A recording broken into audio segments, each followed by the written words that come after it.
Hey guys, welcome back to another video. Today we're going to be looking at the article that Polygon released last night, the interview between Polygon and Paul Kubit, senior game designer at Blizzard.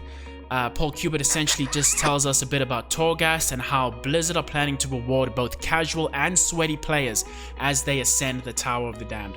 So yeah, that's what we're going to be covering today in today's video. Let's get to it.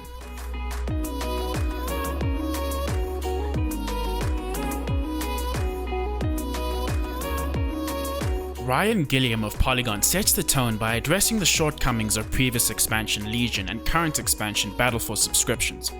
One of the biggest issues with World of Warcraft over the past several expansions is that there's too much to do.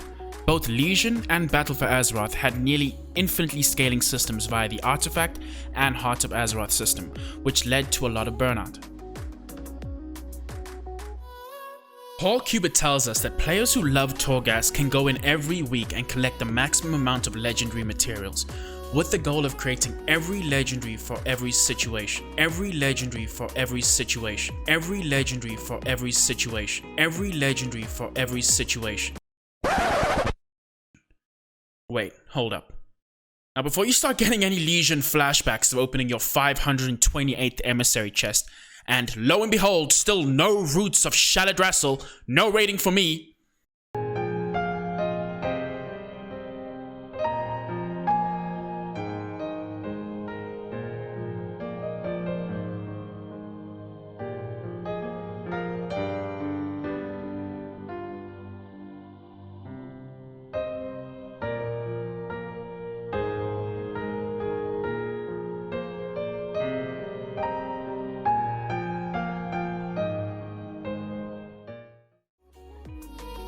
Thankfully, Paul tells us that things are going to be a little different this time around. At launch, players can only equip a single legendary item. Players less interested in the mode can go in, get their one legendary, and then still be functional in endgame activities. So it seems to me that they're slowly introducing the pool of legendary items, and by preventing players from equipping more than one at a time, at least at the start of the expansion, they're allowing more casual players to keep up with the players who are more interested in doing Torghast content. I find it to be a huge relief knowing that the dev team understands their mistakes from previous expansions. After playing for hours every day just for tiny incremental upgrades in my character's artifact progress with no end in sight, doing the same content over and over and over and over just to inch forward was in no way fun for me at least.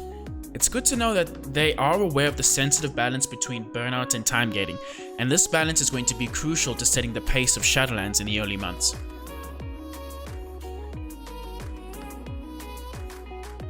Paul Kubit tells Polygon that running with the group will likely be slightly easier than going solo at launch, but players should never feel punished for how they choose to play, or who they choose to play with, as they run through the endlessly twisting spires.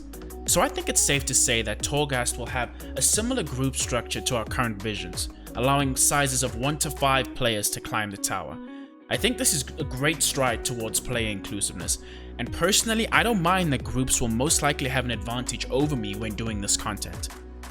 I'm just happy that there's more content in World of Warcraft that caters to players like me with no friends.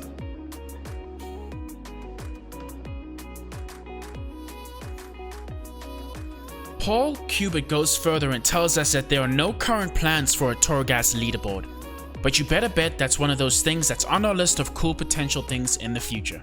If they do implement something like leaderboards, I imagine it to be quite similar to that of what they have in Diablo right now. I can't see why they wouldn't extend it for solo runs as well. For now, let's wait and see if they do decide to implement leaderboards. And if not, what interesting ladder mechanics can they implement instead? My biggest hope for Torghast is that there isn't a coalescing vision item required to get into it, which sort of time gates how often you can run it. I also hope that there isn't any time limit on the instance itself. I want to be able to run it as often as I want, kind of similar to Karazhan, the sort of mini raid that we got in Legion. I mean, I know you couldn't really run that as many times as you want, but I thought like I could go in with my buddies and we could spend a couple of hours failing miserably at all the bosses and we'd still have like a lot of fun. I just hope Torghast is an extension of that type of content. But if you guys liked the video, please make sure to hit the like button and the subscribe down below, and leave a comment down in the description below. What are you most excited about Torghast? Let me know what you're looking forward to the most. My name is Closure, and thanks again for watching the video. I'll make sure to see you in the next one. Cheerio.